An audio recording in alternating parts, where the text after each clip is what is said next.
funciona este tipo de comportamientos. El lenguaje, estas conductas de pensar, también de imaginar, de soñar incluso, se puede interpretar como una forma de lenguaje. Y ya les voy a explicar poco a poco cómo funciona toda esta situación. Pero, RPT, ¿alguno de ustedes ha escuchado de eso antes? ¿Conoce de eso? ¿Ha tenido clases de eso? Dan, ¿cómo han sido esas clases de RPT? Bueno, el RFT como que justo te preguntaba a ti que me expliques alguna vez porque sí es como chance raro de cachar, pero me gusta mucho porque explica el lenguaje desde el conductismo y tiene todo el sentido del mundo, entonces me gusta mucho el tema también. Y obviamente es base de ACT, entonces también es importante por eso.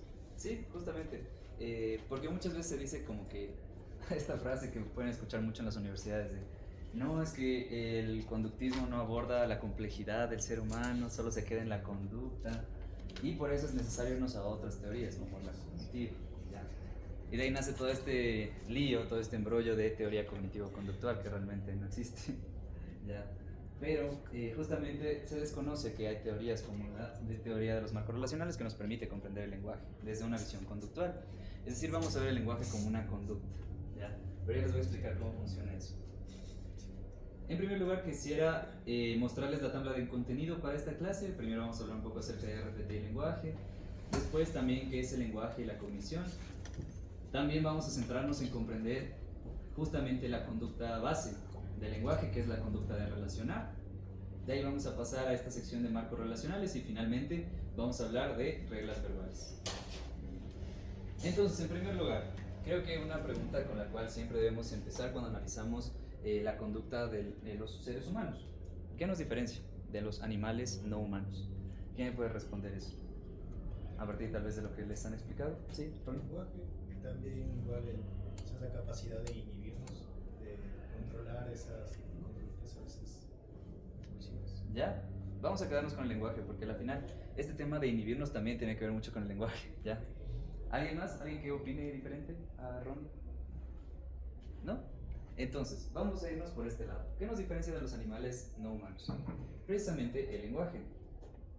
Y por eso es importante estudiar el lenguaje, ¿ya? Como una forma de conducta que solo los seres humanos podemos hacer. Este lenguaje nos permite muchísimas cosas a nosotros que no les permite hacer a los animales. Y ya les voy a explicar cómo funciona esto. Pero en primer lugar, quisiera hacer el siguiente ejercicio con ustedes. Quería preguntarles, y bueno, quería demostrarles la capacidad que tiene el lenguaje para influir en nosotros y por qué es importante estudiarlo, ¿ya? Entonces, quiero que en esta frase que ven a continuación, justamente en este espacio vacío, piensen en la persona más importante para ustedes, ¿ya? Una persona muy valiosa, una persona por la cual ustedes darían su vida entera, ya, digamos, para salvar, para mantener su vida. Quiero que piensen en esa persona y pongan su nombre ahí. ¿Ya le pusieron? ¿Sí? Ahora, ¿cómo se sentirían si es que la frase se convierte en la siguiente? ¿Ya? Chris, ¿cómo te sentiste? Bien fuerte, fue como, ay no, quita. Ya, excelente, excelente. ¿Quién más percibió algo similar? Sí, Ronnie, por allá atrás también. Quiero que noten justamente eso, el poder que tiene el lenguaje sobre nosotros. Antes de que yo les mostrara esta frase no estaban pensando en eso, ¿ya? Pero después de que yo les mostré esta frase dijeron, chuta, ¿cómo puedo pensar en esto? ¿Cómo es posible que yo piense que quiero que la persona más importante para mí le dé una enfermedad? Pero hagamos el ejercicio con otra frase, ¿ya? Nuevamente les pediré que pongan la persona más importante para ustedes en el espacio en blanco y piensen en la siguiente frase. ¿Ya? ¿Cómo se siente ahora? Emi. Así es que Dani ya nos había hecho ese ejercicio. Ya. Yo no lo hice en mi cabeza porque cuando Dani nos hizo me perturbé mucho. Ya. Y ahora no lo tengo. Y ahora lo hice tal cual.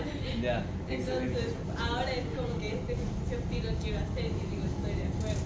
Este de aquí. Ajá, quiero que a Dan le vaya muy bien. Ya. Pero aquí podemos notar, y perdón que ponga el ejemplo, evitación experiencial. Sí. Sé que me va a perturbar esto, porque puede ser que el ejercicio sea el mismo que nos hizo Dani, ¿no? Pero realmente no sabía si iba a ser el ejercicio. Y esto nos permite identificar justamente a lo que voy a ir después. la conducta gobernada por contingencias y la conducta gobernada por reglas. Ya, pero excelente. Es como el lenguaje, aquí quiero que noten, nos ayuda a anticiparnos ante el malestar. Y eso permitió a Emi evitar hacer el ejercicio para no perturbarse.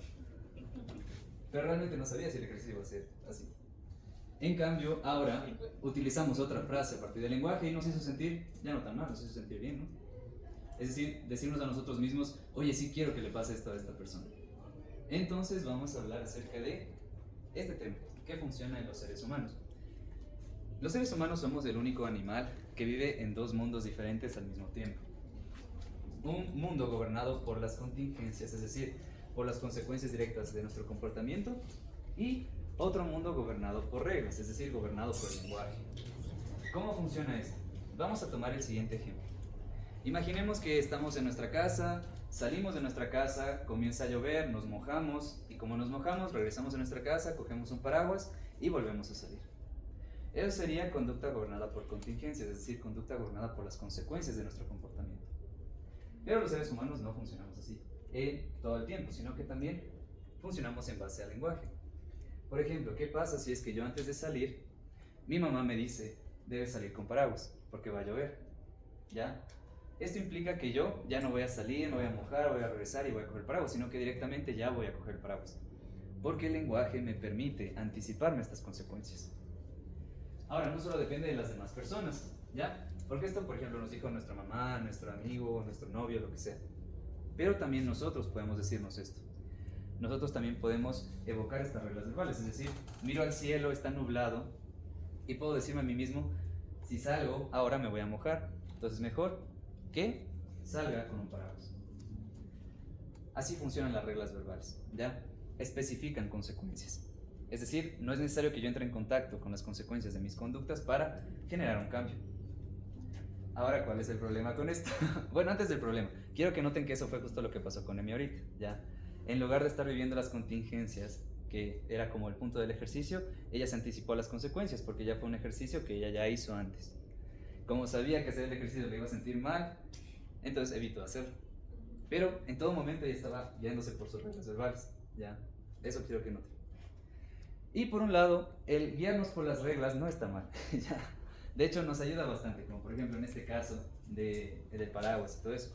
Pero ya vamos a ver cómo, si es que nosotros nos fusionamos mucho a estas reglas verbales, si es que vivimos solo en base a nuestros pensamientos, puede ser problemático, ¿ya? Y eso es justamente lo que establece terapia de aceptación y compromiso. ¿Sí, Ron? Estas conductas gobernadas por contingencias también pueden ser externas. Quizás algo le pasó a alguien y yo lo vi y aprendí de ahí. Sí, también por modelamiento es eso. O también, ¿cómo es? Bandura, lo llama Vicario. aprendizaje vicario. Esas son contingencias. Las acciones, bueno, las consecuencias que tiene nuestro comportamiento. Es decir, estamos en contacto directo con todo esto. Entonces, lo que podemos notar, como les mencioné en la diapositiva anterior, es que los seres humanos vivimos en dos mundos. Un mundo gobernado por las contingencias, por las consecuencias de nuestras conductas, y también un mundo gobernado por las reglas. Y las reglas se componen por esto que nosotros llamamos lenguaje. ¿Ya? Lenguaje entre comillas, porque ya vamos a ver cómo no es lo que ustedes realmente creen que es el lenguaje. Entonces, ¿cómo estudiamos nosotros el lenguaje? Y ya pudieron ver un poco de eso la clase anterior también, ¿ya? A partir de lo que los chicos les explicaron acerca de conducta verbal de Skinner, ¿ya? Según Skinner, pues todo lo que les enseñaron en la clase anterior, de tactos, mandos, autocríticos y todo eso, nos sirve para comprender la conducta verbal de los organismos humanos. Sin embargo, y aquí va como, digamos, una lucha entre científicos, después aparece este señor de acá, Stephen Hayes, que es el creador de la terapia de aceptación y compromiso. Pero lo que él hizo con la terapia de aceptación y compromiso no fue simplemente comenzar a botar técnicas o intervenciones, sino que lo primero que él se enfocó fue generar teorías, ¿ya? Generar teorías que sean una base estable para justamente desarrollar todas estas intervenciones. Y lo que él notó al estudiar conducta verbal de Skinner es que era una teoría bastante limitante, ¿ya? Lo que él mencionaba como la mayor limitante de conducta verbal fue que es muy difícil hacer experimentación con la teoría de conducta verbal. Y por eso él desarrolló la teoría de los marcos relacionales, una teoría que aborda el lenguaje y que, frente a toda esta teoría que él puede establecer, es mucho más fácil hacer experimentación con eso. Y recuerden, si es que somos científicos y podemos hacer experimentación con algo, eso nos permite también saber cómo intervenir. Y por eso, a partir de la teoría de los marcos relacionales, Stephen Hayes desarrolló ACT, terapia de aceptación y compromiso. Y le fundó a mi abuelito Skinner. Entonces, Hayes establece que la RFT, justamente, la teoría de los marcos relacionales, es una alternativa para estudiar el lenguaje, porque nos da mucha mayor libertad dentro de la experimentación para modificar cada variable, para saber por qué modificamos esto y se modifica lo otro, incluso por qué lo que hacemos en consulta tiene un efecto en el consultante, o también por qué lo que nosotros hacemos no funcionó. Es la ventaja de la psicología científica también, nos permite analizar qué es de lo que hacemos, qué es lo que está funcionando y por qué funciona, o si es que nos equivocamos, por qué fallamos. Entonces, la teoría de los marcos relacionales nos permite hacer esto precisamente con el lenguaje, ¿ya? Que es algo que usamos constantemente en todas las interacciones humanas posibles, ya sea dentro de consulta como fuera. Entonces, entender el lenguaje desde la RFT es una gran alternativa, que nos va a dar mucha libertad ya cuando estemos en la consulta. Entonces, vamos a ver este término, lenguaje y cognición. Lo que nos suelen enseñar en la universidad es que el lenguaje y la cognición son este tipo de cuestiones como un poco estructuras mentales, capacidades que nosotros tenemos para pensar, para actuar, para imaginar, entre muchas otras cosas también. Es decir, lo ven como una estructura, como algo que tenemos aquí en nuestra mente.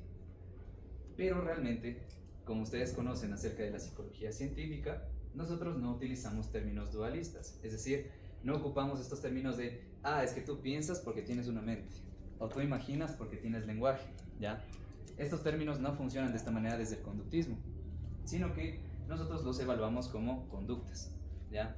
Conductas que se establecen dentro de un contexto específico para tener un sentido. Y aquí viene la parte complicada, porque ¿cómo podemos analizar el lenguaje como conductas? ¿Ya? Y aquí lo que nosotros podemos también determinar es que si manejamos este término de lenguaje como una capacidad, como una estructura mental, nunca vamos a poder analizar o generar una teoría a partir de esto, sino que lo debemos hacer mucho más concreto. Lo que nosotros entendemos como lenguaje desde el conductismo lo manejamos como una metáfora, ¿ya? Es decir, el lenguaje representa diferentes conductas, como por ejemplo también la mente. La mente no existe. La mente no es una capacidad o una estructura que tenemos acá en nuestro cerebro, sino que la mente desde el conductismo es una metáfora también. Una metáfora que se utiliza para representar conductas como pensar, imaginar, planificar, entre muchas otras cosas más. Y quiero que noten, cuando pensamos en las conductas específicas es mucho más fácil identificar la función. Es decir, ¿por qué una persona está pensando esto en este momento? ¿Por qué una persona está imaginando esto en este momento? ¿Cuál es la función de eso? En cambio, es mucho más difícil hacer eso con términos muy amplios como lenguaje y la cognición. Como decir, no, es que esta persona está teniendo esta esquizofrenia porque tiene una falla en el lenguaje o tiene una falla en la mente. A la final, si es que me dicen eso, que es lo que pasa en el hospital psiquiátrico en donde estoy trabajando, no les entiendo nada. Y me toca a mí hacer el análisis funcional directamente con el paciente. Pero por eso es importante considerar que el lenguaje y la cognición no son estructuras, sino que son etiquetas, son metáforas que engloban diferentes conductas. ¿Ya? Entonces, una descripción mucho más detallada de qué es el lenguaje desde el conductismo puede ser de la siguiente manera. Son acciones verbales inmersas dentro de un contexto histórico interactivo. Es decir, tienen una función dependiendo del contexto actual y las experiencias que tiene el individuo. Es decir, el lenguaje se viene construyendo también como diferentes conductas, porque lo que vieron en la clase anterior también estaba relacionado al contextualismo funcional, ¿ya? Que una conducta puede variar su función a partir del contexto en donde se da. Y quiero que noten que lo mismo sucede con el lenguaje. Podemos llamarlo como lenguaje, entre comillas, porque lo voy a usar así en toda la, digamos, la clase, porque no quiero detenerme a cada rato a decir, recuerden que es una conducta, sino que el lenguaje lo voy a usar como una metáfora, como les decía, ¿ya? Entonces, el lenguaje también forma parte de un proceso conductual ligado a funciones, ligado a contextos. Es decir, cambia su significado a partir del contexto, como todas las palabras que existen, como todo lo que podemos hacer, como el pensar e imaginar, cambia su función dependiendo del contexto. Y vamos a hacer lo siguiente, les voy a demostrar con un ejercicio. Como dice el título, la clave es el contexto, ¿ya? El contexto en donde se da esta conducta del lenguaje, estas conductas de decir, estas conductas de pensar, estas conductas de imaginar. La clave es el contexto. El contexto le va a dar la función a este tipo de conductas. Por ejemplo, perro, ¿ya? La palabra perro, dependiendo del contexto, puede tener diferentes significados, ¿verdad? Dependiendo del contexto en el cual lo utilicemos. Si utilizamos perro dentro de un contexto, digamos, con mascotas y así, puede ser considerado con función de animal. Pero si es que lo usamos como en este contexto de ese man es un perro, ya puede tener esta función o este significado de ese man es infiel. Y también, si decimos que fue perrito, es como decirle pan, o bro, o ñaño. Pero al final es la misma palabra, es la misma conducta, ¿ya? Quiero que lo vean como una conducta, que varía de función dependiendo de estas otras claves contextuales que están acá. Lo mismo sucede con esto, el peso, ¿ya? Puede tener un significado o una función desde la física, también puede tener otra función u otro significado desde, si es que lo vemos en un contexto de unidad monetaria, y también podemos utilizarlo en esta frase de tengo un peso menos de encima, ¿ya? Que también es importante indagar acerca de a qué te refieres con eso. Por eso en las consultas que tienen con sus, digamos, pacientes o consultantes, ustedes siempre deben identificar el contexto en el cual se da esta interacción verbal, porque si es que les dice, por ejemplo, se me hace muy difícil poner límites, ¿ya? Muchos terapeutas pueden decir, ya apliquemos esto, apliquemos lo siguiente, pero en realidad no están identificando qué función tiene eso.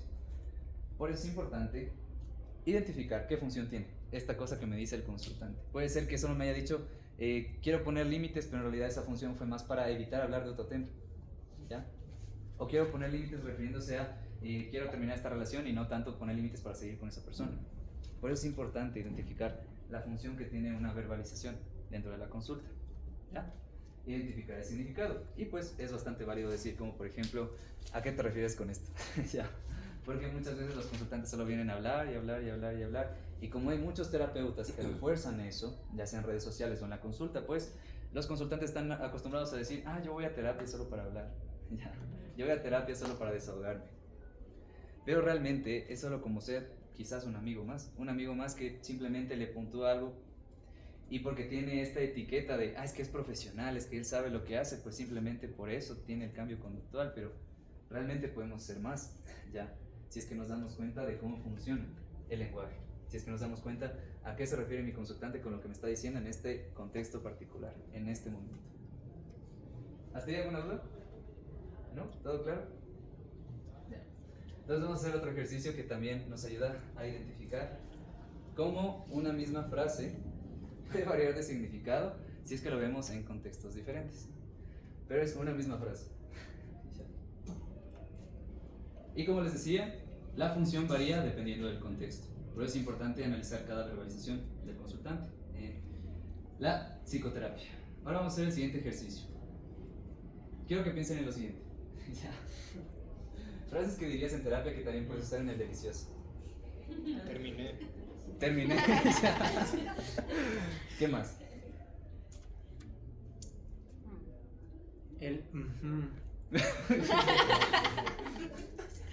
¿Te paso un papel? ¿Sí? Eso lo veremos para la siguiente. Eso lo veremos para la siguiente. ¿Qué más? ¿Cómo te sientes con eso? ¿Cómo te sientes con eso? ¿Te duele? No. ¿Qué más se les ocurre? Continúa. Continúa, sí. Y quiero que noten cómo simplemente son frases, ¿ya? Solo son palabras. Pero yo les di este contexto, estos diferentes contextos. Por eso les decía, la clave es el contexto. Si les digo, puedo usar esta frase en terapia, ustedes dicen, sí, en ese momento fue justamente preciso. Pero si lo vemos en un contexto de relaciones sexuales, pues cambia de significado, cambia de función. Por eso el contexto es importante. Y quiero que noten cómo todas estas verbalizaciones que ustedes me dijeron ahorita son conducta también, porque están variando dentro de este contexto que estamos estableciendo, ¿ya? Vamos a la siguiente. Es importante también evaluar este tema de la conducta de relacionar, ¿ya? Como ustedes pueden notar en el nombre de teoría de los marcos relacionales, la conducta base para entender cómo funciona el lenguaje desde el conductismo es la conducta de relacionar, ¿ya? Y ya vamos a estarla analizando más a detalle. Pero, ¿qué entienden ustedes por esto? La conducta de relacionar. ¿Qué me dirían de eso? ¿Creen que es muy ambiguo? ¿Creen que no se entiende simplemente estableciéndolo de esta manera? Quizás es la, no sé, como una capacidad del ser humano de, a partir de las experiencias que ha tenido, relacionar las experiencias que va a tener o que está teniendo ahorita. ¿Ya? Ujú. Sí, va por ahí también. Por ahí De atrás. pronto puede ser también esta conducta de asociar las cosas o de pronto de generalizarlas también. Exactamente. Ya, por ahí vamos también. ¿Alguien más? Creo que solo como que algo cobra sentido o significado cuando está asociado con otra cosa. Ya. Y justamente de eso se trata, ¿ya? Relacionar diferentes estímulos que tienen un significado cuando le damos un contexto, ¿ya? Es decir, pensemos que todo esto del lenguaje es como estar construyendo algo, ya una casa, por ejemplo. Entonces, para construir los pilares, ¿verdad? Que los pilares serían estos estímulos verbales, estas palabras y todo eso, necesitamos una base, ¿ya? Y esta base es el contexto precisamente, que nosotros les damos a todas estas palabras. Porque sin una base no podemos establecer nada del lenguaje, no podemos construir esos pilares, ¿ya? Pero ya vamos a ver más detalles. Sin embargo, la conducta de relacionar es justamente la base, ¿ya?, de los marcos relacionales. Entonces quiero hacerles notar lo siguiente. Dentro del comportamiento de los organismos tenemos relaciones en todo lado, ¿ya? Relaciones como por ejemplo en el condicionamiento clásico, en donde tenemos un estímulo incondicionado que genera una respuesta incondicionada, pero cuando el estímulo incondicionado aparece, digamos, en conjunto con un estímulo neutro, ¿ya? Ahí está la relación. Se relacionan esos estímulos, se asocian, y por consecuencia, el estímulo condicionado se vuelve una señal de que es probable que aparezca un estímulo incondicionado, ¿ya? Entonces ahí tenemos la primera asociación. Existen relaciones en todo lado, como les estaba comentando. Condicionamiento clásico, también en condicionamiento operante, hay muchas relaciones de contingencias, como por ejemplo la principal, que sería, existe esta relación de una respuesta viene acompañada de una consecuencia, y al estar acompañada de una consecuencia, al asociarse estas dos, la respuesta cambia y el ambiente cambia también. Aunque también tenemos esta otra relación de estímulo discriminativo con la respuesta operante y también el contexto, las operaciones motivacionales, que también son importantes para establecer toda esta asociación de condicionamiento operante. ¿Ya? Siempre estamos relacionando, siempre estamos actuando en base a la asociación o relación con otros estímulos, y esto nos hace cambiar, y también esto hace que cambiemos el ambiente. Pero también nosotros podemos ver esta conducta de relacionar en el lenguaje. Y aquí quiero que notemos lo siguiente. Los seres humanos somos los únicos animales, ¿ya?, que somos capaces de aprender indirectamente. Es decir, no tenemos que hacer necesariamente una asociación de condicionamiento clásico, condicionamiento operante para aprender algo. Y esto fue una situación bastante interesante que se pudo determinar a partir de la teoría de relaciones de equivalencia de Zimmermann, que les voy a explicar brevemente cómo se acopla a la teoría de los marcos relacionales, porque a la final, como les mencionaba, Skinner decía, bueno, Hayes decía que la teoría de conducta verbal de Skinner era muy limitante, ya, como que no servía realmente para analizar el lenguaje humano. Entonces se fue por lo que Zimmermann establecía de relaciones de equivalencia para determinar la teoría de los marcos relacionales. ¿Y cómo funciona esto? Funciona de la siguiente manera. En este momento sí les pediré mucha de su atención para explicarles cómo los seres humanos aprendemos indirectamente. Es decir, no necesariamente tenemos que enfrentarnos a una consecuencia, ¿ya?, como esta conducta gobernada por contingencias, para aprender algo. Entonces, imaginemos los siguientes estímulos, ¿ya? Nada de esto lo tenemos aprendido, solo son estímulos, ¿ya?, independientes. Quiero que noten lo siguiente. Los seres humanos podemos aprender de la siguiente manera. Mediante un entrenamiento por parte de nuestro contexto, es decir, nuestro contexto nos enseña a que algo equivale a algo, podemos aprender lo siguiente. Podemos aprender a que la palabra hablada perro equivale a la imagen de un perro, es decir, al animal del perro, que lo vemos como tal, a la imagen. Pero también nuestro contexto nos puede enseñar a que esta palabra que suena perro también se escribe perro, con estos signos, con estas letras, ¿ya? Que quiero que noten que justamente antes de saber algo del lenguaje, estos solo eran rayas blancos y rayas negras en un fondo blanco, solo eran rayas, pero justamente aprendimos a darles un significado, Ya vamos a analizar eso después, pero para que lo tengan en cuenta. Entonces, ¿qué pasa cuando nuestro contexto nos enseña esto? ¿Ya? Que la palabra hablada perro equivale a la imagen de un perro y la palabra hablada perro equivale a una palabra escrita perro.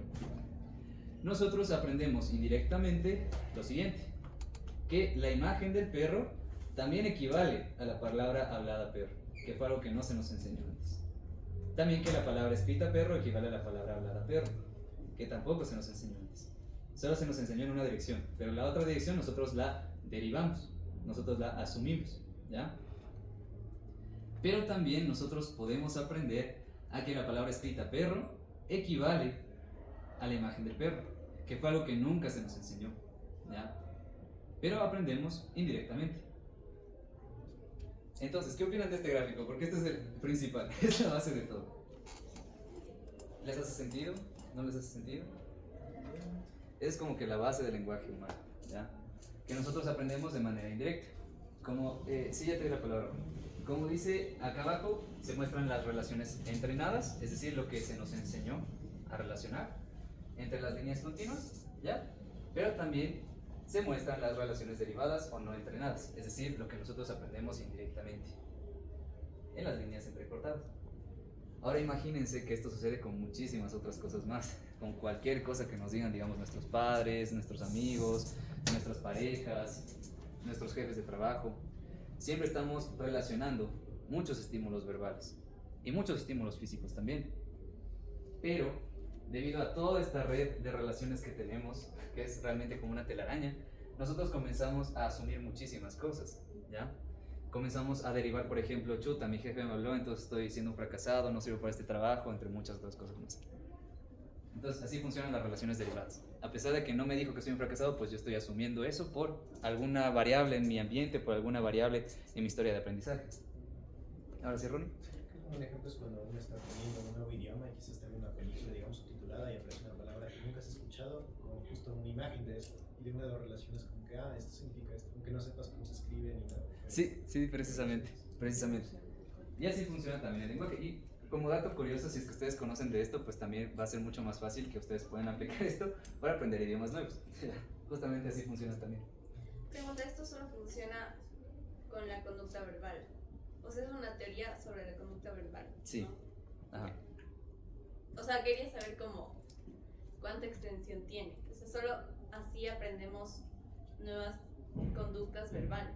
Sí, o sea, sí aprendemos conducta verbal, Ajá. de acuerdo con Hayes. Porque Skinner va a estar en contra de esto. También la doctora Froxan, si le conocen, le está funando a Hayes bastante. Igual la doctora Carmen Luciano. Pero a partir de lo que Hayes, como les comentaba antes, Hayes establece que conducta verbal de Skinner pues no es tan útil para justamente realizar experimentación, pero la alternativa es RFT, ¿ya? Teoría de los marcos relacionales. Entonces, esa es la base, ya, de cómo funciona el lenguaje y de cómo aprendemos justamente estas relaciones derivadas, este aprendizaje indirecto. Entonces, aquí también tenemos la siguiente característica importante, ¿ya? Que frente a estas, digamos, relaciones que nosotros podemos entrenar y de las relaciones que derivamos, también existe esto denominado transformación de funciones, ¿ya? Es decir, cuando un estímulo con una función específica se relaciona con otros estímulos, las funciones de estos otros estímulos pueden verse modificadas debido a las relaciones derivadas entre ellos, es decir, lo que nosotros comenzamos a asumir, pero siempre bajo control contextual. Recuerden esa base para construir el lenguaje. Entonces les voy a dar un ejemplo de esto también. Vamos a ver este tema de transformación de funciones. El control contextual, este contexto, que es la base del lenguaje, nos dice lo siguiente, nos entrena en lo siguiente. El estímulo B es el opuesto del estímulo A. Y otro contexto que nos da es, si seleccionas A, vas a perder puntos. Es decir, tiene una función de castigo. Si haces esto, vas a perder esto. Vas a tener una consecuencia aversiva, ¿ya? Lo cual es más probable que castigue tu conducta. Entonces, ¿qué relaciones derivadas nosotros podemos identificar de esto? ¿Qué aprendizaje directo podemos obtener? El que B adquiere la función de reforzamiento debido a la relación opuesta que tiene con A, ¿ya? Que fue algo que nunca se nos enseñó, pero que asumimos, que aprendimos indirectamente a pesar de que nuestro contexto nunca nos dijo que B es un reforzador, ¿ya? O que tiene la función de reforzamiento. Y esta función, esta transformación de funciones se vería de la siguiente manera. Tenemos el estímulo A y el estímulo B. tenemos esta clave contextual de estímulo B es opuesto a estímulo A. Y nosotros derivamos la relación inversa, es decir, estímulo A también es opuesto a estímulo B. Eso nunca se nos enseñó, pero nosotros aprendimos indirectamente. Ahora también el contexto nos dice el estímulo A tiene una función de castigo. Si seleccionas A vas a perder puntos. Ah, perdón. Entonces, estímulo A y estímulo B tienen esta relación opuesta, ¿ya? Nosotros asumimos que estímulo A también es opuesto a B.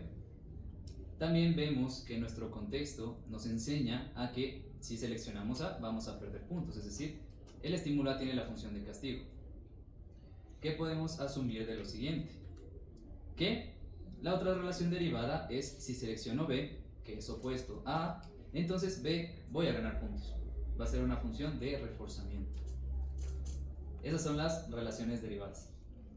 Y así funciona con todo lo que podemos interactuar verbalmente con las demás personas o con nosotros mismos. Pero, ¿qué pasa después? ¿Qué más podemos derivar? Si es que escogemos A, podemos derivar el pensamiento de seré un tonto si selecciono A. También está mal seleccionar A. En cambio con B, si seleccionamos B, podemos derivar seré inteligente si selecciono B o es mejor seleccionar B. Que nuevamente les invito a recordar que es algo que no se nos entrenó antes, pero que nosotros asumimos a partir de nuestra historia de aprendizaje también. ¿Ya? ¿Emi? O sea, yo te iba a pedir que pongas un ejemplo como más...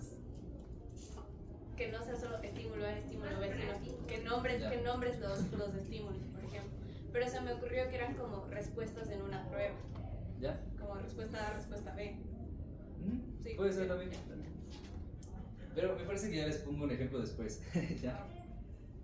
Quiero que noten también que esta relación opuesta, es decir, estímulo A es opuesto a estímulo B, es una relación arbitraria, ¿ya? Es decir, arbitrariamente nosotros decimos esta relación.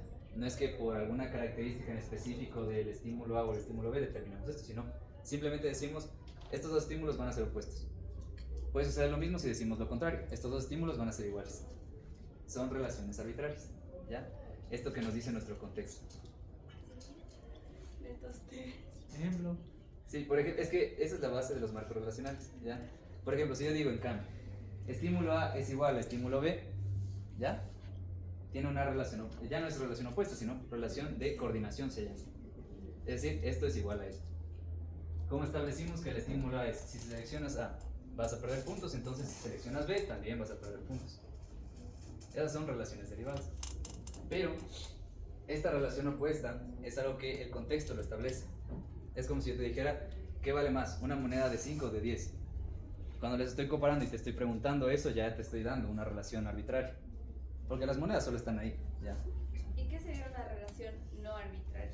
Una relación no arbitraria se refiere a las características formales de los estímulos. Es decir, puede ser el tamaño, el color y todo eso. ¿Ya? Esas son relaciones no arbitrarias. Por ejemplo, si comparamos tamaños, ¿ya? O si comparamos colores. Son características formales. Características físicas. Como más tangibles, ¿no? Sí, son tangibles. Ajá. Simplemente En cambio, lo que nosotros hablamos con relación arbitraria es yo puedo comparar cualquier cosa, ¿ya? Por ejemplo, puedo decir la Emi es prima del Ale, ¿ya? Es una relación arbitraria. ¿Algo así? Es comparación de estímulos. Pero esa no es la realidad. Lo que sí puedes comparar, Sí. lo que sí puedes comparar, por ejemplo, es decir, yo que sé, mi cabello es más corto que el tuyo. Sí, Ya. eso no ¿Qué sería lo ven? arbitrario. Eso Ya. no es arbitrario.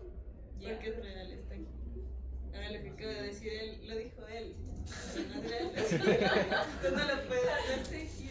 Claro, las relaciones arbitrarias solo son relacionamos estímulos como nos dé la gana, ¿ya? Es decir, establecemos esta clave contextual que es simplemente decir esto es opuesto a esto es igual a esto es diferente a esto. Esas son relaciones arbitrarias. O sea, pero se supone que las no arbitrarias es como que filogenéticamente estamos programados para establecer, para asociar o cómo. Puede ser también como identificar si algo es más grande que lo otro o también si es que, por ejemplo, existe una cueva y el espacio está muy pequeño, podemos asociar esa característica formal y decir como no puedo entrar por aquí.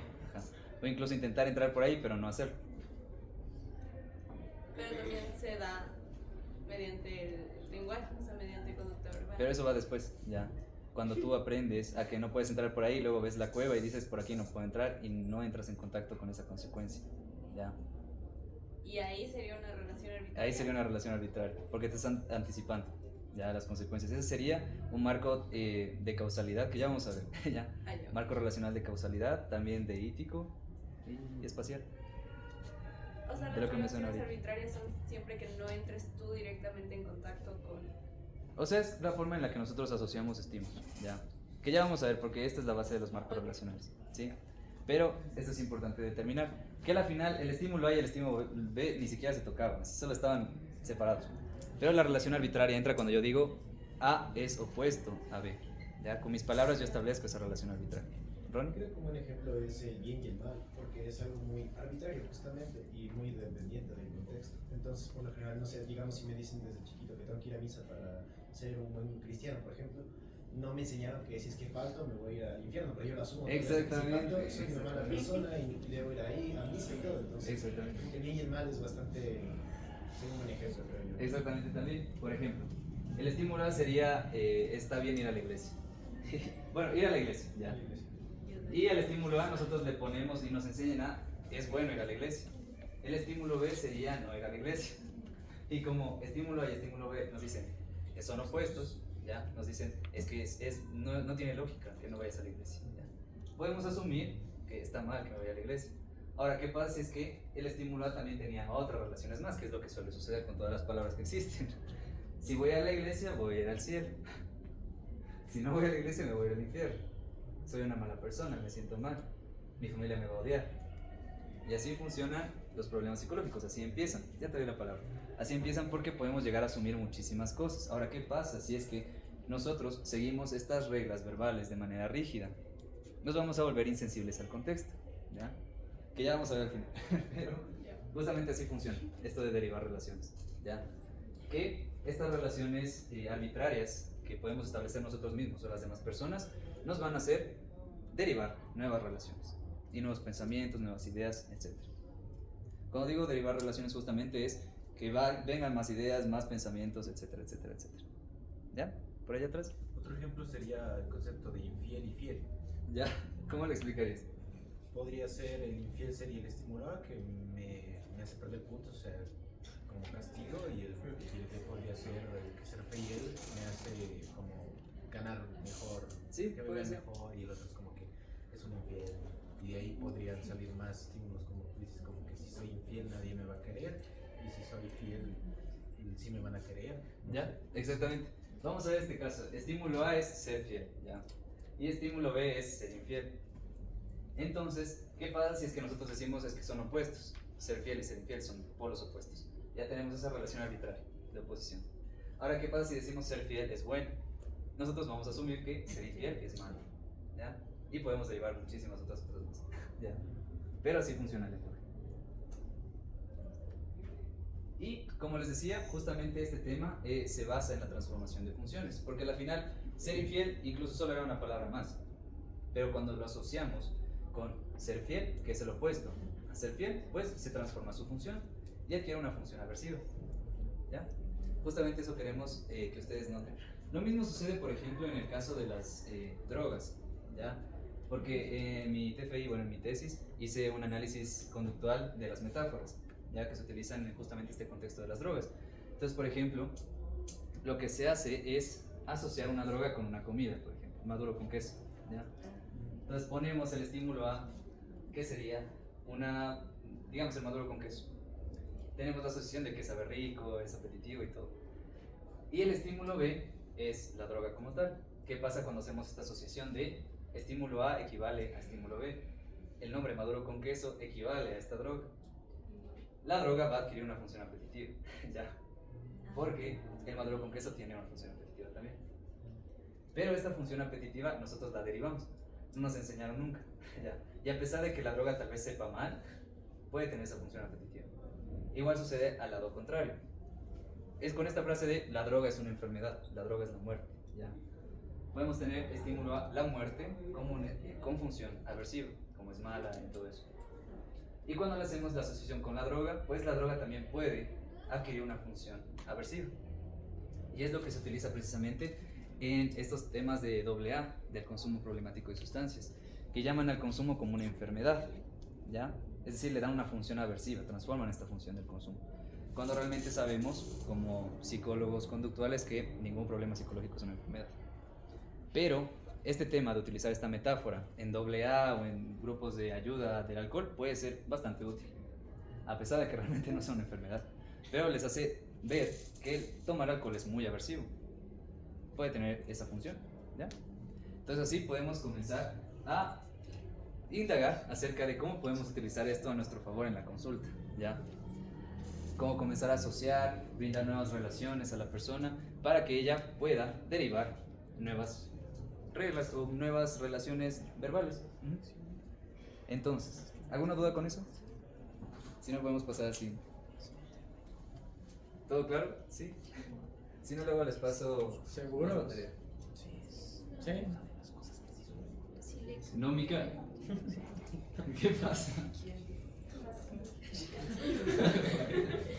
Pero son relaciones arbitrarias. Eso quiero que se quede. Es decir, nosotros atribuimos arbitrariamente una relación. Porque al final, digamos, vamos con esto del maduro con queso y la droga. Maduro con queso y la droga no estaban relacionados para nada, pero alguien decidió llamarle a la droga maduro con queso. O sea, esta droga es como el maduro con queso, el maduro con queso. Llámale maduro con queso. Y eso de llama esta droga como maduro con queso es una relación arbitraria que una persona nos dice o que yo puedo decir, ¿ya? Y esta relación arbitraria justamente hace que nosotros empecemos a derivar nuevas relaciones. Entonces, también otra relación arbitraria es esta de acá, de si seleccionas el estímulo A, vas a perder puntos, es decir, tienes la función de castigo. También podemos identificar justamente este tema de las relaciones arbitrarias con las monedas. Como les decía, no vamos a irnos por características formales o físicas, sino vamos a irnos por relaciones arbitrarias. Si nosotros nos vamos por el ámbito físico, solo vamos a decir, las dos monedas son plateadas, una es más oscura que la otra, una es más pequeña que la otra, ¿ya? ¿Qué nos va a permitir derivar tanto? Es decir, solo podemos ver el tamaño, solo podemos ver que tienen como unas formas en la superficie. Pero ¿qué pasa si es que nos vamos un paso más allá y comenzamos a relacionar arbitrariamente? Y alguien nos dice, esta moneda que tiene esta forma, que tiene como estas hendiduras, que tiene ese número ahí, vale 10 centavos. Este vale 10 centavos es la relación arbitraria, porque al final esto solo es un pedazo de metal.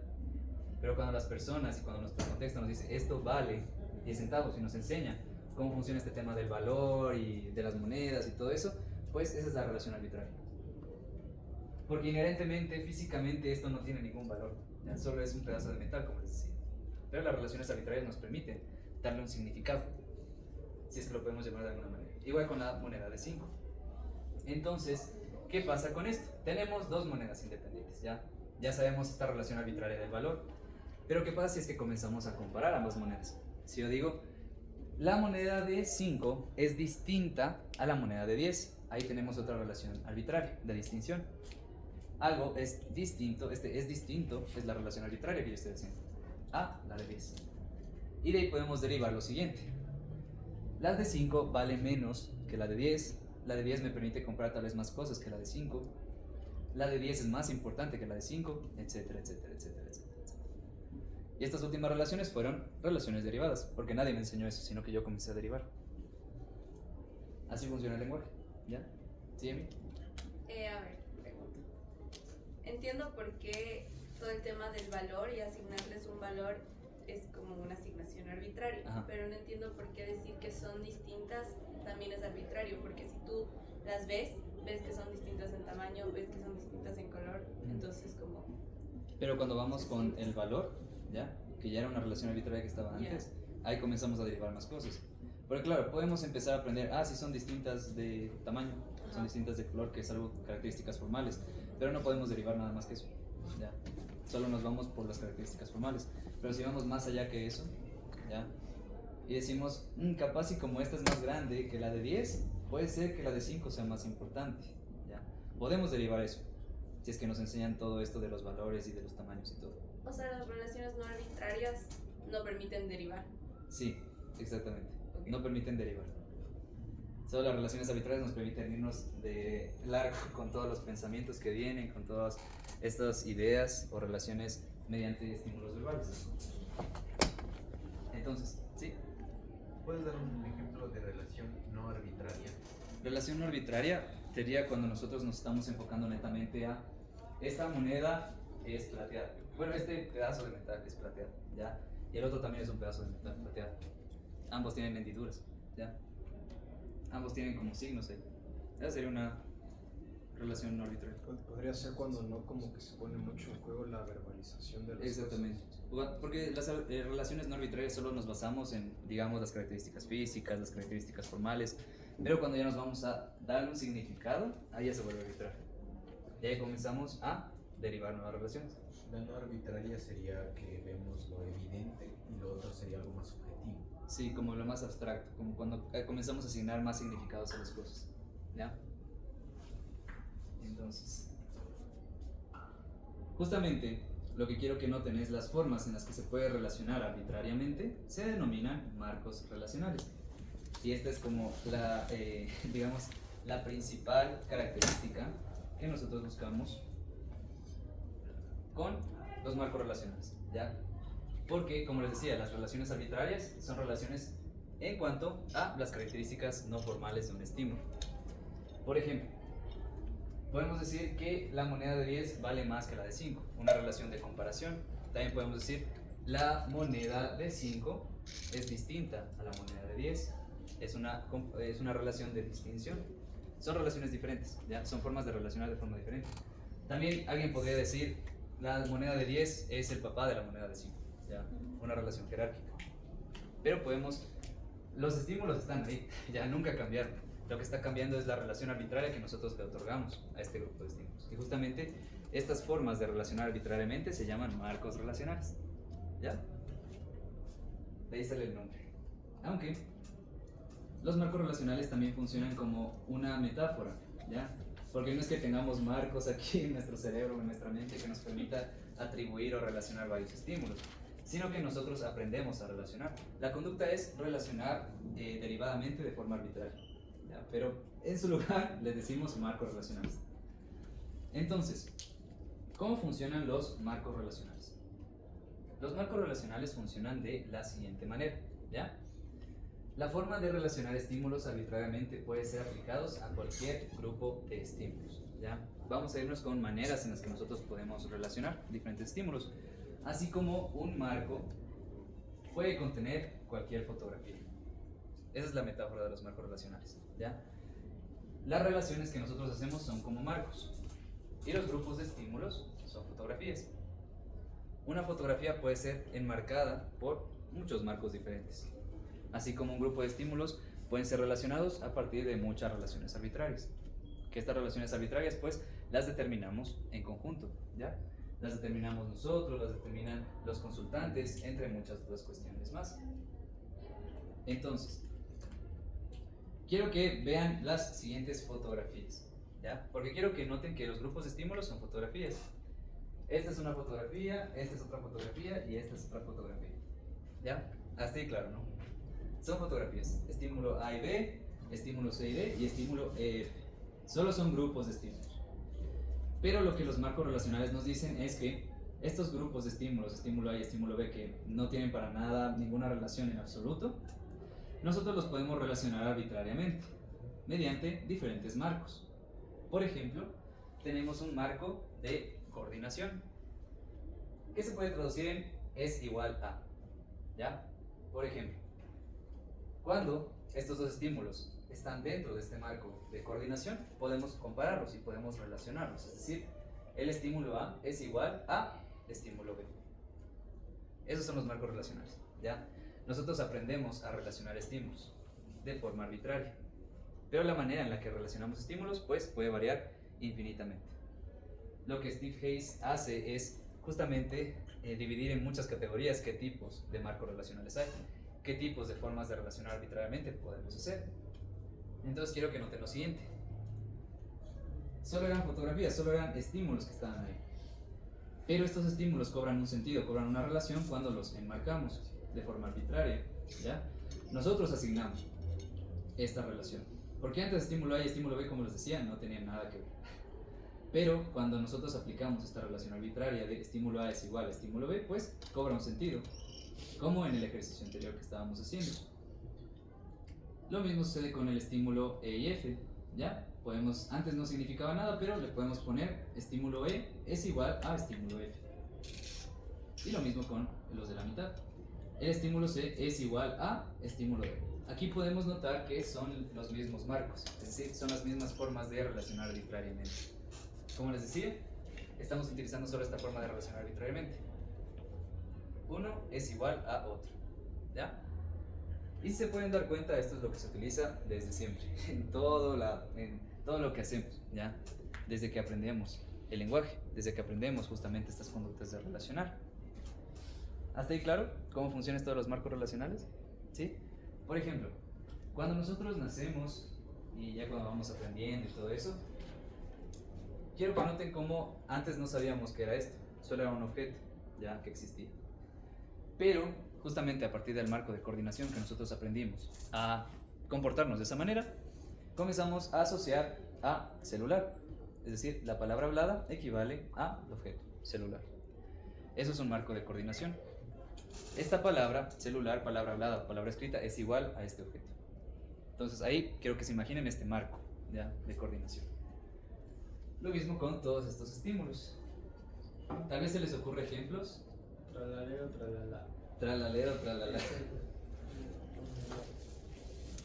Ya. Tralalero, tralala. ¿Cómo le ves eso? ¿Qué derivaste ahí? Que es un tiburón con tenis, con piernas y zapatos. Es verdad. Yo puedo derivar que es un meme de TikTok también. ¿Alguien puede derivar algo más o no han escuchado de eso? La expresión italiana de decir como lero lero. Ah, eso derivó ella, por ejemplo. ¿Qué cosa? La expresión italiana de decir lero lero. Es que eso significa en italiano. Lero lero, no me atrapas. Ah, ok. Ah, No sabía. Ya, pero quiero que no están derivando nuevas, digamos, relaciones. Ya. Funciona con los sentimientos bastante. Sí, justamente. Con los sentimientos también es importante eso, porque lo que nosotros buscamos es enseñarle a, digamos, a las personas, a nuestros hijos, a que lo que tú sientes se llama así, ¿ya? Y de esto nosotros también podemos enseñarles lo que tú sientes es válido, ¿ya? Lo que tú sientes funciona de esta manera, lo que tú sientes se llama tristeza, y la tristeza, digamos, debes dejarla estar, no debes evitarla. Pero justamente sucede lo contrario, ¿no? Que nos dicen no deberías sentirte triste, no deberías llorar y todo eso. Si es que lloras, por ejemplo, no eres un hombre, es una relación de coordinación. ¿Y qué implica no ser un hombre? Chuta, no voy a tener nunca pareja, tengo que ser fuerte, tengo que guiarme por estos valores que me dice la sociedad de ser hombre. Y puedes derivar muchísimas otras cosas más. Por ejemplo, sí. Más bien otro que se me ocurre de esta típica de en vista, no sé, estos videos de este negrito del Ashton Hall, Ya. ¿no? Si no te levantas a las 4 de la mañana a remojar tu cabeza en cubetas con hielo, eres un fracasado. Eres un fracasado si haces eso. Ya, exactamente. ¿Qué es lo que pudieron derivar por allá? Ale, creo que tú dijiste chuta. Sí.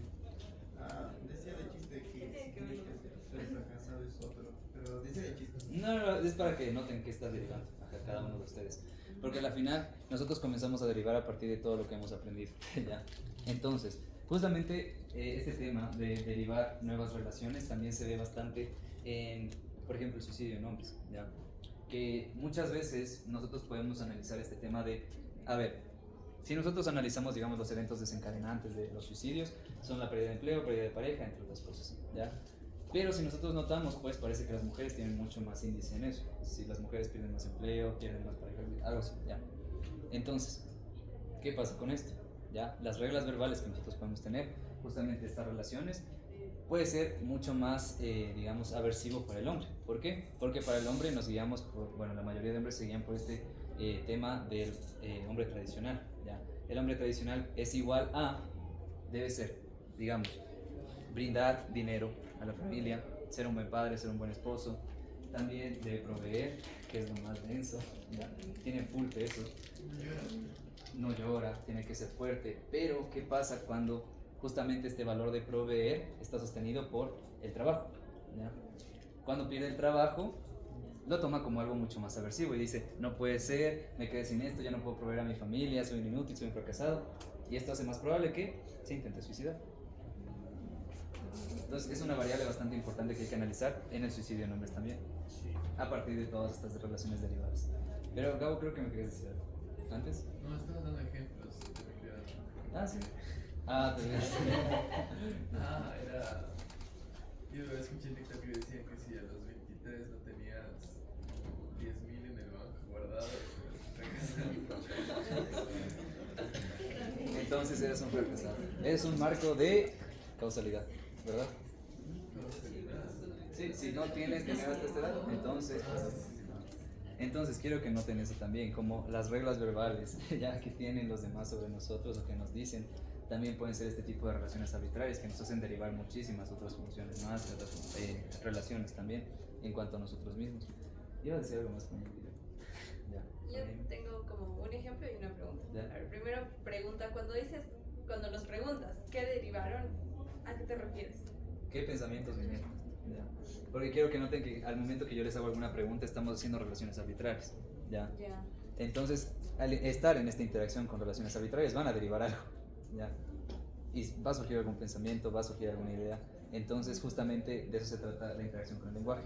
Ahorita estamos en esta interacción en donde yo estoy enmarcando muchas cosas y ustedes también están enmarcando de muchas cosas más y derivamos diferentes cuestiones. Okay.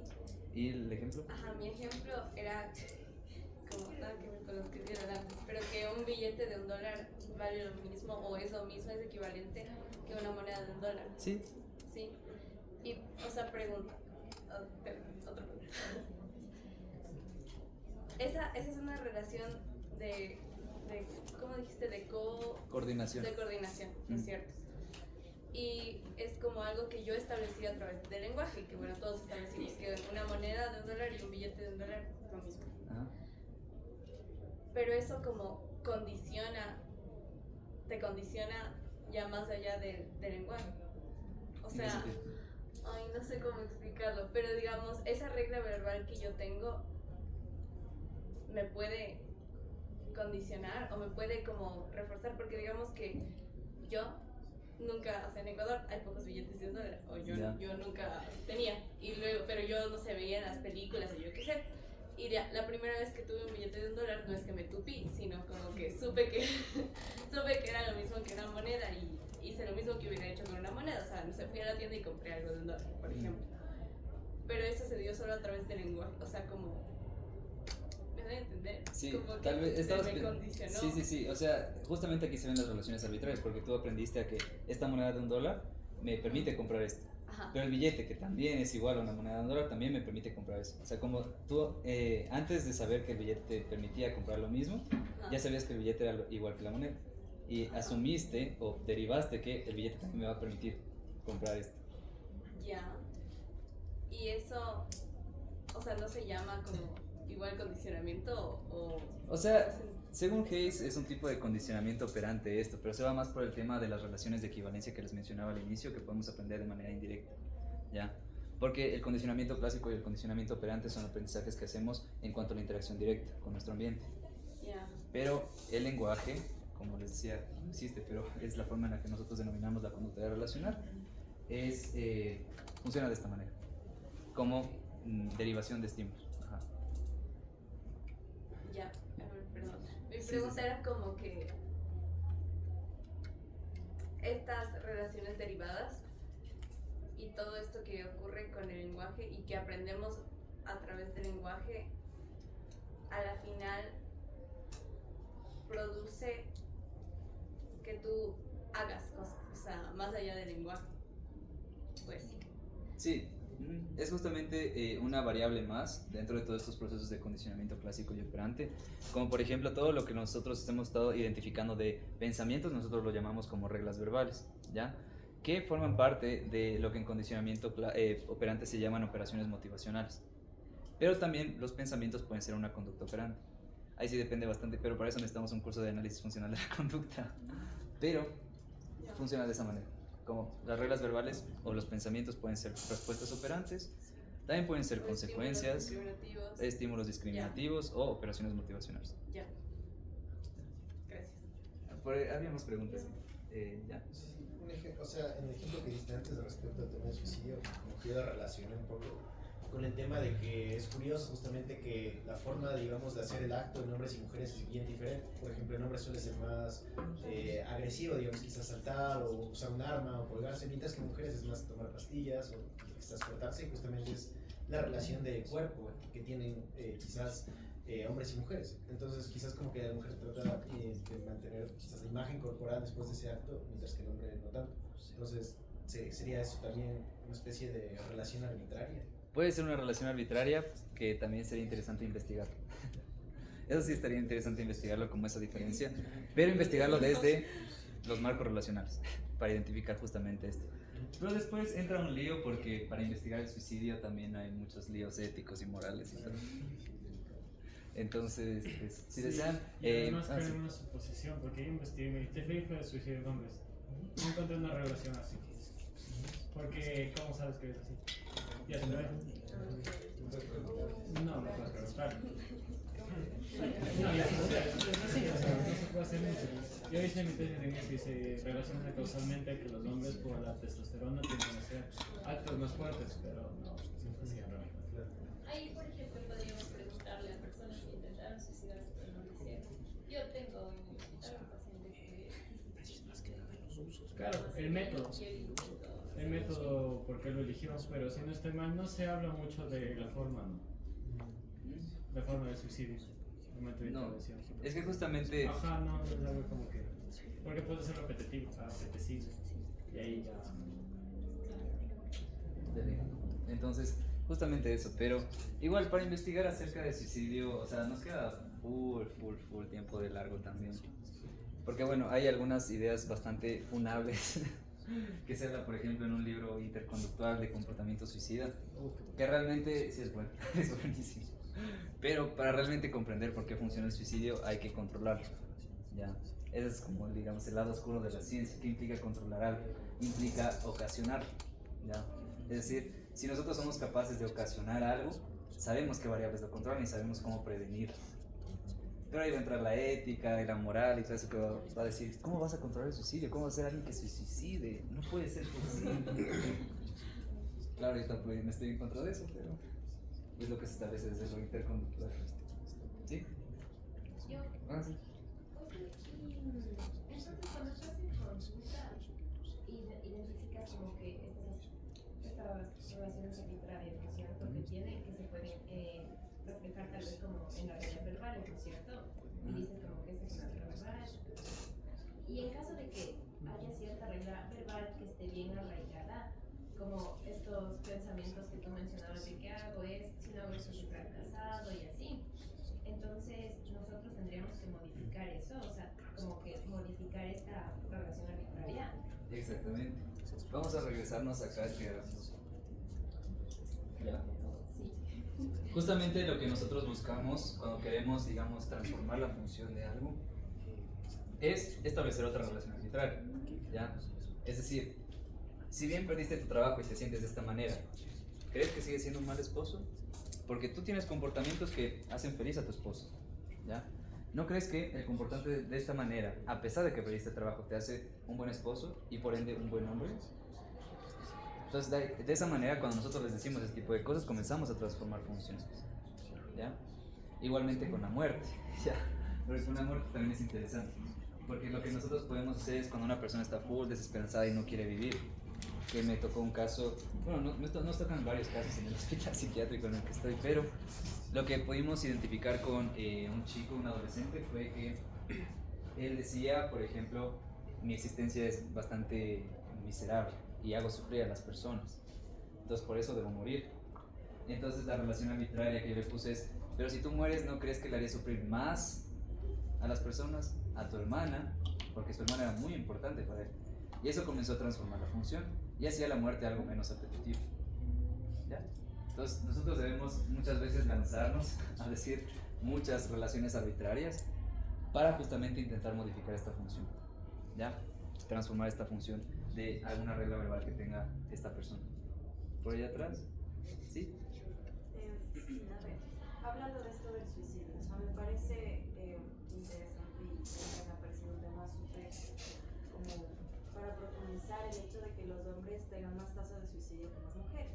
Y yo creo que un factor súper justamente que los hombres no verbalizan lo que sienten, porque está mucho este prejuicio de no te puedes sentir triste, no puedes llorar, porque si lloras en un hombre eres débil. Entonces, este obstáculo en la verbalización de los hombres puede justamente obstaculizar esto de poder transformar los estímulos. Sí, porque si no sabemos realmente qué regla verbal está guiando su conducta, pues es poco probable que lo que les digamos transforme la función de esas reglas verbales. Que es también lo que sucede con estas reglas de chuta, no tengo que ir al psicólogo, no necesito eso, ese tipo de cuestiones. Y en ese caso, como terapeuta, ¿qué se puede hacer? En ese caso, como terapeuta, pues es importante también, incluso les diría que si bien nosotros podemos hacer lo que sea en terapia, pues a la final no es que nosotros debamos modificar todo, ¿ya? También depende mucho de la colaboración de la persona. Podemos hacer bastantes cosas, bastantes verbalizaciones para justamente hacer el espacio terapéutico más apetitivo para la persona, para que comience a confiar, para que diga, aquí sí, realmente sí puedo expresarme. Pero si intentamos de todo y no podemos conseguir eso y la persona se va, pues tampoco es nuestra responsabilidad hacer eso. Digo, si es que tiene riesgo suicida, pues notificamos al familiar de emergencia y todo eso. También podemos notificar al 911. Pero al final hay muchas variables que controlan una conducta en particular, sobre todo la conducta suicida.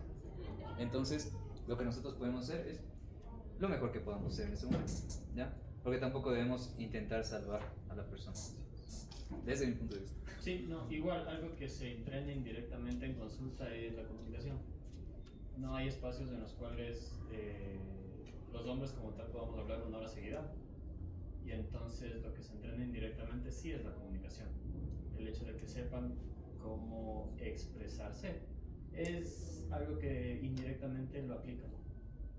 Entonces, y a veces se sienten raro porque es como que, ay, qué bonito, me escucharon una hora. Pero llegan a casa y ya no. Porque no es porque los hombres hacen eso, sino porque no aprendieron a hacer eso. Entonces, ¿de qué contexto nos estamos formando? Porque, nosotros, a mí me gusta decir que somos creadores de contexto, entonces, al momento en el cual uno le da las habilidades para hablar, chévere, pero no tiene dónde aplicarlas. Porque llega a la casa y no hay nadie, o llega a la casa y son quejas, o llega a la casa y ¿dónde está el dinero? Llega a la casa y falta de la luz, o llega a la casita.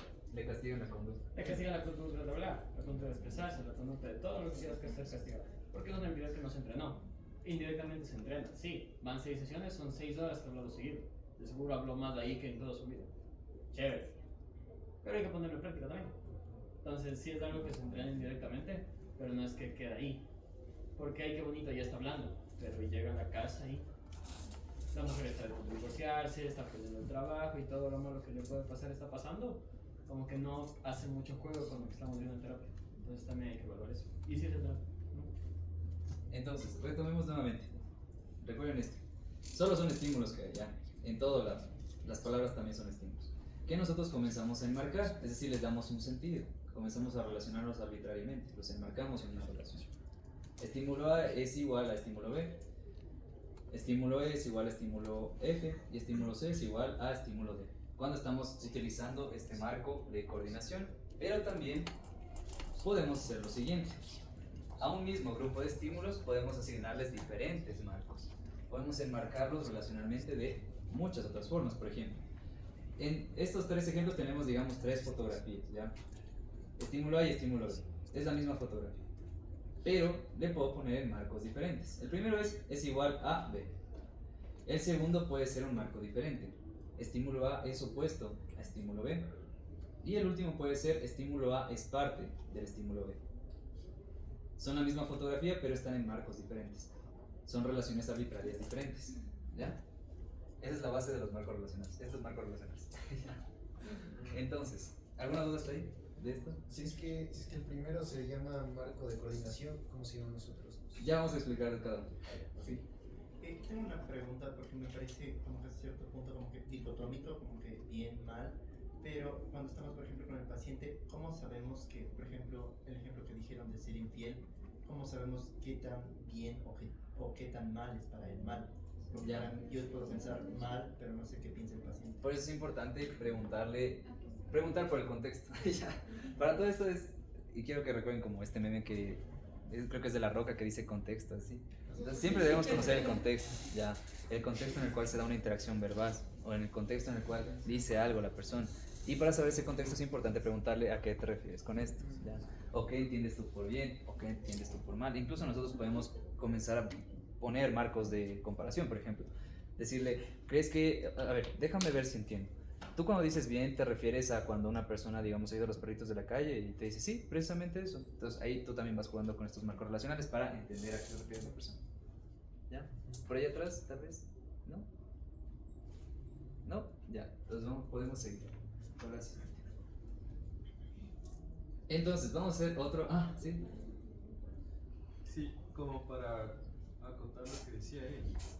No sé si se refería a esto de la infidelidad, el bien y el mal, y ver como que esa carga, digamos, es como yo puedo desde la terapia creer que algo está mal y él cree que está bien.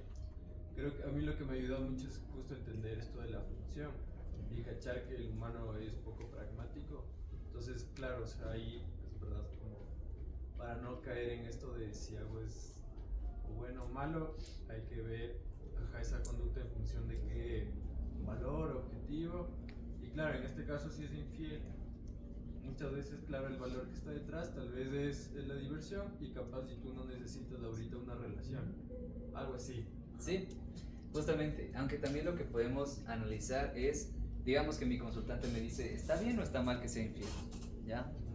Podemos comenzar a analizar la función que tiene justamente la palabra infiel, la función que tiene la palabra bien o el mal, pero también podemos analizar la función que tiene esa verbalización en ese momento de la terapia. Es decir, ¿por qué mi consultante me está preguntando esto ahorita? Tal vez pueda ser por miedo a la crítica, por miedo a ser juzgado, y justamente eso les hacemos notar. Es decir, oye, cuando tú me preguntas esto, noto que ya lo has hecho bastantes veces antes, me has preguntado estas cosas más.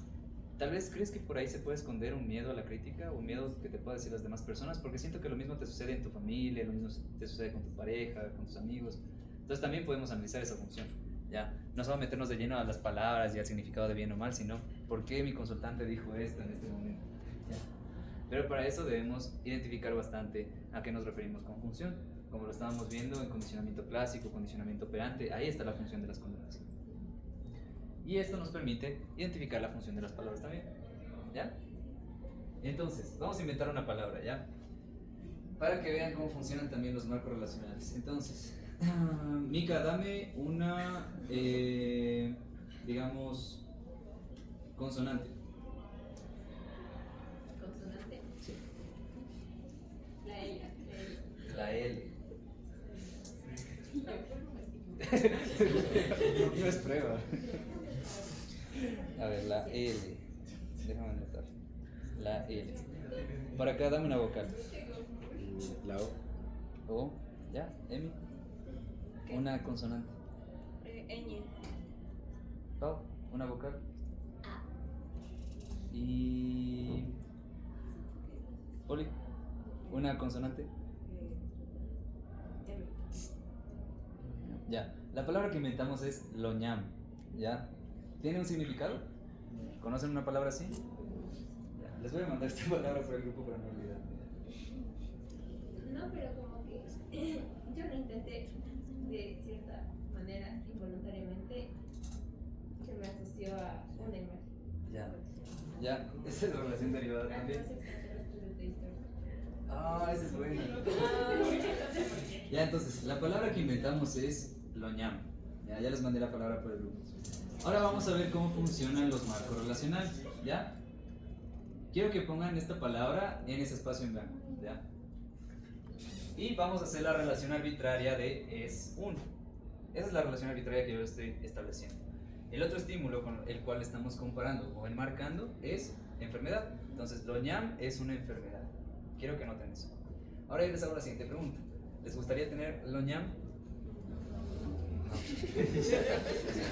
¿Quién es masoquista aquí? Les pregunto también.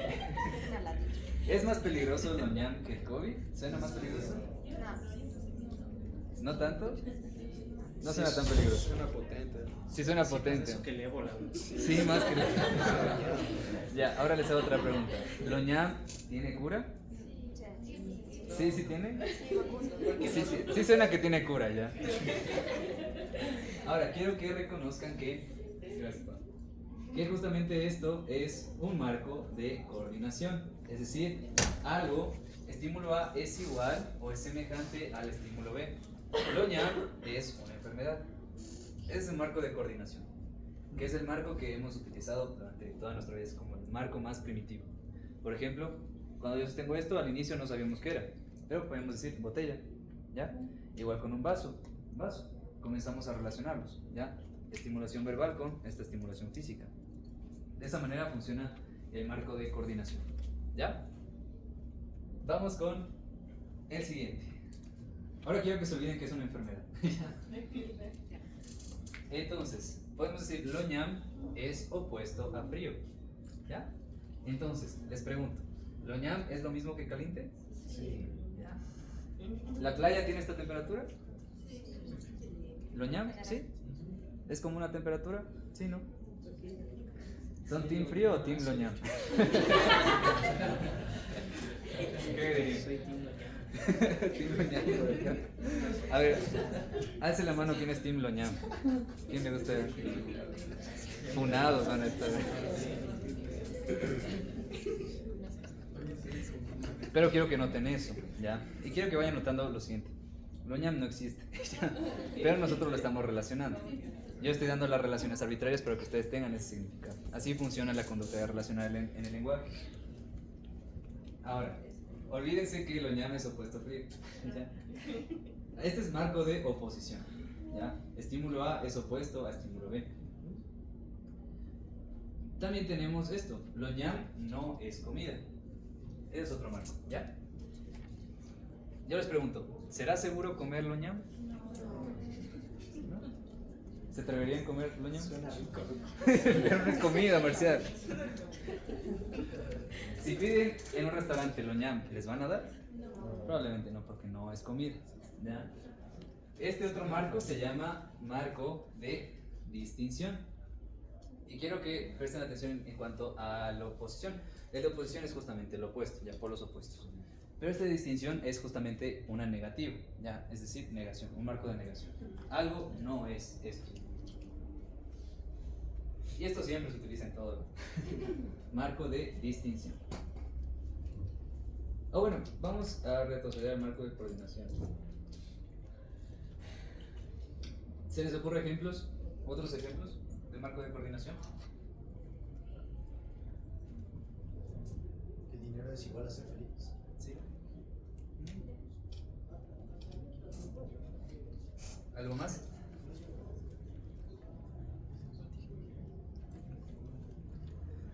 Bañarse en, ¿cómo es? En agua fría va a mejorar tus defensas. ¿Esa era de coordinación? ¿Es de causalidad? Ajá. ¿Qué otra cosa? También puede ser, por ejemplo, lo que estaban viendo en la anterior sesión de los tactos. ¿Recuerdan? De conducta verbal. Es decir, yo siento algo y digo, esto es esto. Por ejemplo, siento algo aquí y digo, esto es ansiedad. ¿Ya? Esto también puede ser marco de coordinación. ¿Otros ejemplos? Pau, ¿se te ocurre uno? O sea, todas las palabras Sí. ocurren en el marco de coordinación. ¿Has visto ese cuadro de... bueno, este sería más bien de oposición, ¿no? Pero... o más bien el otro, ¿cómo se llama? El de distinción. De este no es una pipa. Sí. Sí. Pero de Los distinción. personajes son así. Sí, igual, justamente todas las palabras entran en este marco de coordinación, es decir, al inicio esto solo era un signo, pero nosotros comenzamos a decir, esto suena a C, esto es C, ¿ya? Y lo mismo con todas las palabras. Coordinación es semejanza, ¿ya? Eso también es un marco de coordinación. Marco es algo que contiene, eso también es un marco de coordinación. Como les decía, el marco de coordinación es lo más básico de marcos relacionales. De oposición, ¿Has leído El Principito? ¿sí? El elefante que está siendo engullido por una boa, pero parece un sombrero, loco. Ya, ¿por qué eso sería oposición? Porque, o sea, es como que parece un sombrero, pero sabemos que es... no, en este caso no. Me tosté. Tal vez sería por el enunciado del libro que dice esto no es un sombrero y luego te lo explica. Pero ese sería de distinción. Sí, Porque claro, este sería es de de distinción. oposición es solo lo opuesto. Por ejemplo, lo que se habla en la terapia dialéctico-conductual de mente sabia, mente emocional es opuesto a mente racional. Eso también sería un marco de oposición. Otro que les ocurra, por ejemplo, frío es opuesto a calor, blanco, negro, fiel es Freud Skinner. Freud Skinner está bueno. Freud es opuesto a Skinner. Y yo te diría un marco de comparación, Skinner es mejor que Freud. Qué grande. También, oh, jerárquico.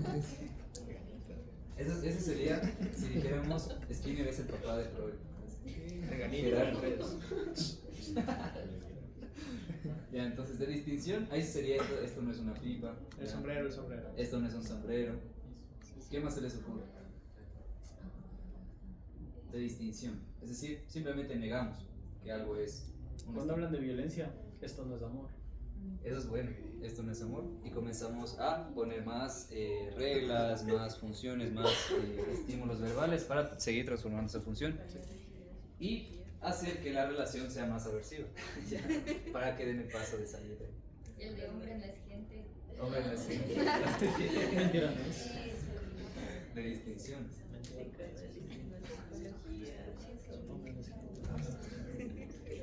¿Sí? Otro ejemplo más de marco de distinción. Psicoanálisis no es psicología. Ese también. Está bien. Y es verídico eso. El psicoanálisis no es psicología. ¿Algo más de marco de distinción? Pero quiero que noten cómo seguimos haciendo relaciones arbitrarias. Simplemente estamos relacionando muchas cosas. El siguiente. Vamos a decir, ¿cómo era la palabra? Loñam. Loñam es más grande que un elefante. Lo que les preguntaría es, ¿Loñam es más pequeño que tu casa? ¿Qué dirían? ¿Sí es más pequeño? ¿Creen que Loñam come mucho? Si es más grande que un elefante, ¿creen que come mucho? Pero ahí quiero que noten que derivaron que el Loñam es un animal. Yo nunca les dije que era un animal. ¿Ya? Pero derivaron que es un animal. Cuando hice la comparación con las estas claves de es más grande que un elefante y que come mucho. Ahí derivaron que es un animal. Pero yo nunca les enseñé eso. Este es un marco de comparación, ¿ya? Que se puede hacer de diferentes maneras. Por ejemplo, es más grande, es más pequeño, es más pesado, es más ligero, es más bonito, es más feo, ¿ya? Todo eso son relaciones arbitrarias que nosotros hacemos.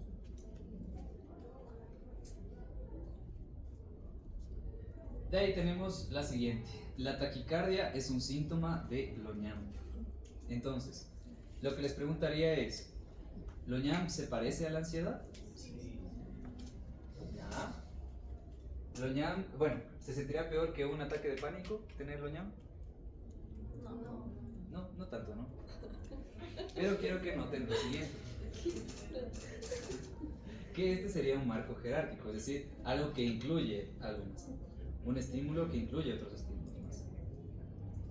Y justamente de esta manera funcionan estas etiquetas diagnósticas, los trastornos mentales, que muchos de ustedes ya saben que no existen, ¿ya? Pero justamente solo son palabras, solo son etiquetas, que engloban muchos síntomas, funcionan por marcos jerárquicos. Por ejemplo, la ansiedad generalizada tiene todos estos síntomas, la agorafobia tiene todos estos síntomas, la depresión tiene todos estos síntomas. Son marcos jerárquicos, ¿ya? Pero si se ponen a pensar, la ansiedad generalizada, la depresión, el TLP, ya, solo son palabras, ya. Solo son palabras que se atribuyen a muchos síntomas. Lo problemático es qué pasa cuando comenzamos a identificar que estas etiquetas son reales, ¿ya? Y le comenzamos a decir y asociar a que los trastornos mentales son enfermedades o los trastornos mentales son algo que tú tienes. Las personas pueden empezar a pensar que, chuta, estoy enfermo, no puede ser. Por ejemplo, algunas personas con TLP dicen, como tengo TLP no puedo relacionarme con nadie. Como tengo TLP no puedo tener amigos. Como tengo TLP nunca voy a estar bien. Y ahí empiezan a derivar muchas otras cuestiones.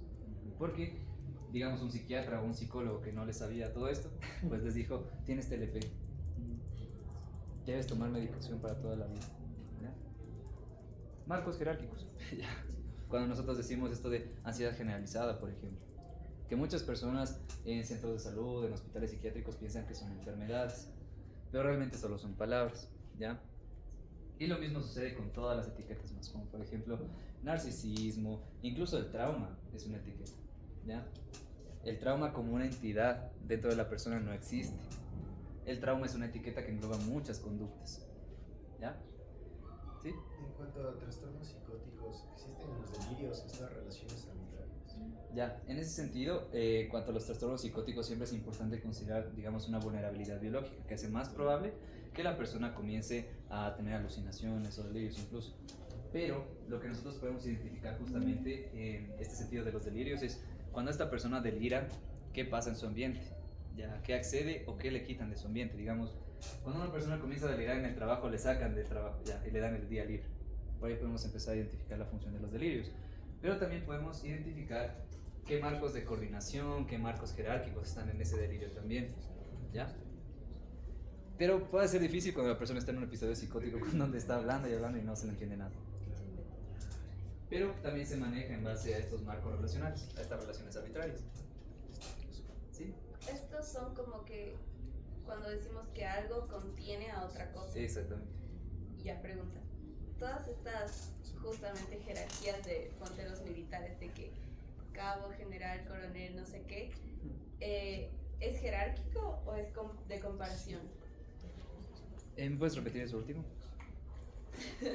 Jerárquico de comparación. Ajá, que como esas categorías de los militares, de que cabo, general, coronel y eso, sargento y no sé qué, ¿son marcos jerárquicos o de comparación? Te podría decir que son ambas, ya, depende de cómo nosotros lo verbalicemos. Por ejemplo, si decimos él es novato como nosotros, tenemos ambos marcos, ya, porque estamos asumiendo que novato es una jerarquía, ya, que incluye muchas otras cuestiones, muchos otros estímulos, pero también estamos diciendo que él es como nosotros, o sea, comparamos. ¿Ya? Porque en alguna verbalización o las verbalizaciones que ustedes hagan no solo va a estar un marco, ¿ya? Sino van a estar varios marcos relacionales. Y eso ustedes deben notar. ¿Y si solo dices eres novato? Marco jerárquico. Pero, o sea, ¿qué lo está conteniendo? Es que el novato, o sea, estás teniendo uno de coordinación y otro de jerárquico, ¿ya? Porque dices él y novato. Esos son los dos estímulos. Y es el marco de coordinación. Pero cuando tú dices es un novato, la palabra novato ya tiene otras relaciones establecidas, ¿ya? Como algo que incluye. Y ahí ya estarías hablando de un marco jerárquico también. Como por ejemplo cuando digo tengo ansiedad, ¿ya? Ese sería, digamos, un marco deítico, que ya lo vamos a ver, y también un marco jerárquico, porque la ansiedad incluye muchos otros síntomas que yo empecé a derivar, como por ejemplo, es que tengo ansiedad, tengo taquicardia y todo eso. Ok. Entonces así funcionan los marcos relacionales. ¿Sí?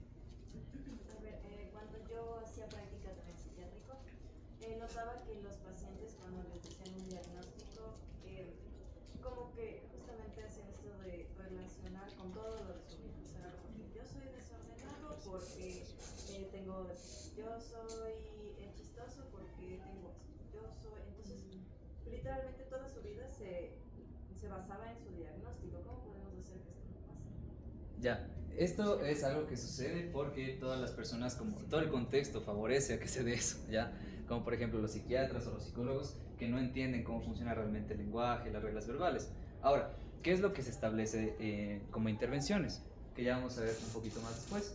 Que lo que nosotros podemos reconocer de esto es que las personas comenzamos a ser guiados mucho por esta conducta gobernada por reglas, ¿ya? Como les mencionaba al inicio. Y como no nos estamos guiando por las consecuencias directas con nuestro ambiente, comenzamos a vivir en base a nuestras reglas verbales. Eso nos hace insensibles a lo que está pasando en nuestro contexto.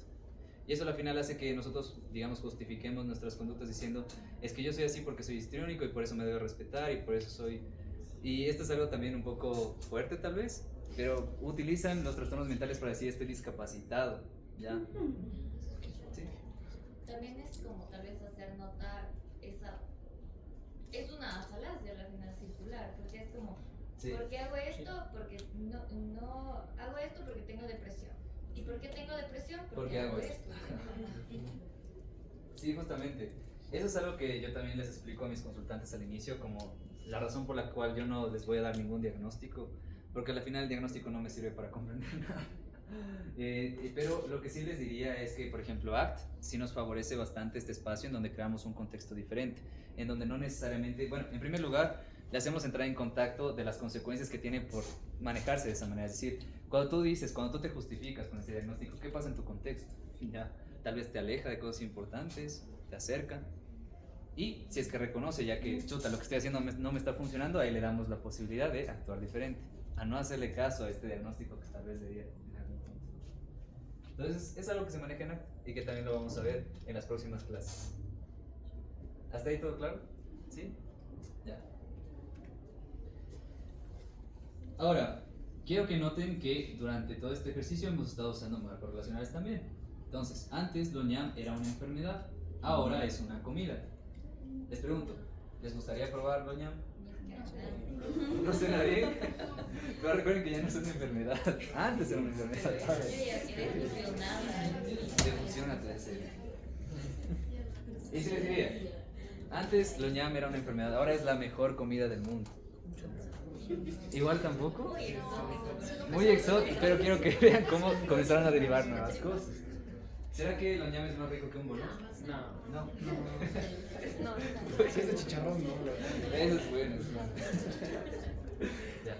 Pero ese es un marco temporal también.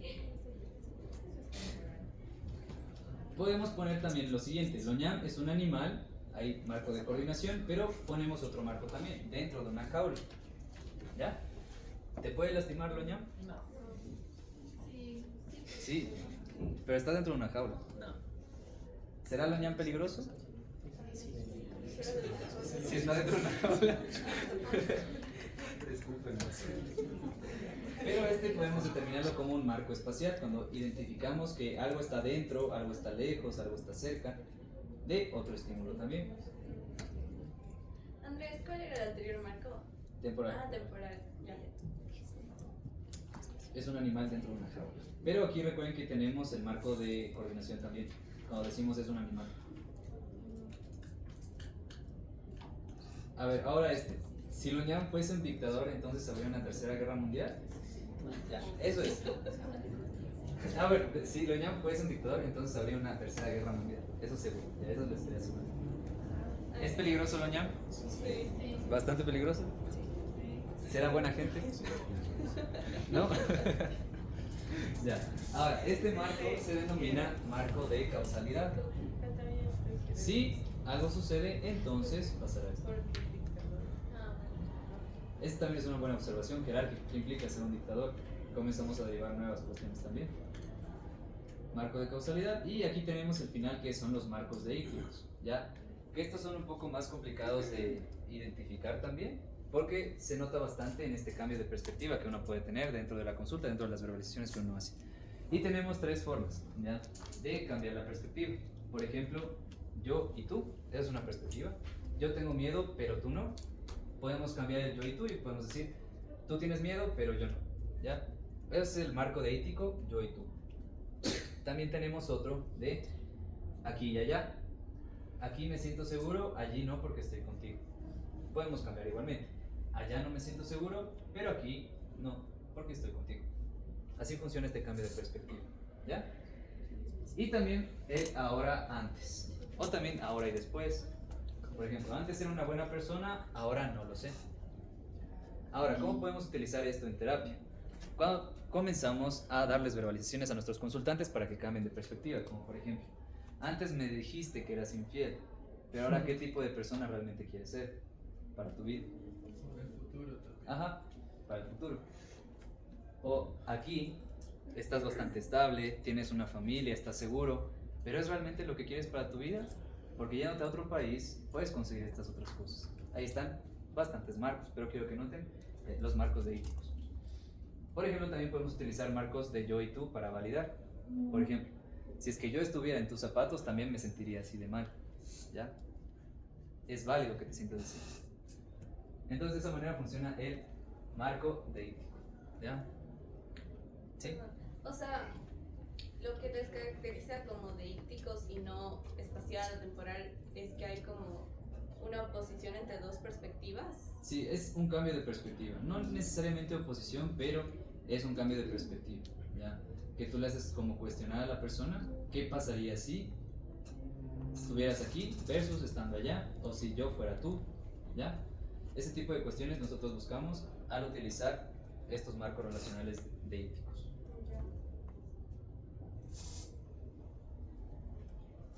¿Ya? ¿Alguna pregunta hasta ahí? Ese yo tengo miedo, es jerárquico. Sí, puede ser, jerárquico. Tengo miedo. Yo soy una persona con miedo. Pero tú no. ¿Sí? Entonces quiero que noten que en todo este ejercicio Loñam no significaba nada, ¿ya? Sino que debido a las relaciones arbitrarias que yo les dije, comenzaron a asociarle ese significado. Y esto sucede con todas las palabras, ¿ya? Con todas las palabras existentes. Y puede ser un ejercicio bastante práctico para trabajar con sus consultantes también. Es decir, oye, ahorita inventemos una palabra para demostrarte cómo no le tienes que hacer caso siempre a tu mente, ¿ya? Inventan una palabra, comienzan a darle significado y le hacen notar al final. Quiero que notes cómo esta palabra realmente no significa nada. Y quiero que notes cómo estas palabras tú las aprendiste de la misma manera. Cuando te dices, yo soy un fracasado, quiero que notes que la palabra fracasado tú la aprendiste de ese significado. Pero solo son palabras, solo son letras. Vale la pena hacerle caso a esa palabra cuando sabes que para evitar entrar en contacto con ese malestar te alejas de las cosas importantes. Y vamos jugando con todo lo que establece ACT, de desesperanza creativa, todos los procesos del Hexaflex, entre muchas otras cuestiones más. Porque recordemos que la teoría de los marcos relacionales es lo que plantea las bases de todo lo que sucede en ACT, en terapia de aceptación y compromiso. Entonces las palabras no significan nada, solo aprendimos a dar este significado de manera arbitraria. Pero las palabras nos hacen sufrir, como lo vimos en el ejercicio del inicio, ¿ya? Que les hice pensar en todo eso. Y finalmente vamos a revisar un poquito de reglas verbales porque ya no queda tanto tiempo. 15 minutos. Ya, la siguiente clase van a revisar justamente reglas verbales de tipo Pliance, Tracking y Augmenting con los chicos. Empezamos. Pero en esta clase, ya para finalizar, les voy a dar por qué estas reglas verbales nos hacen sufrir.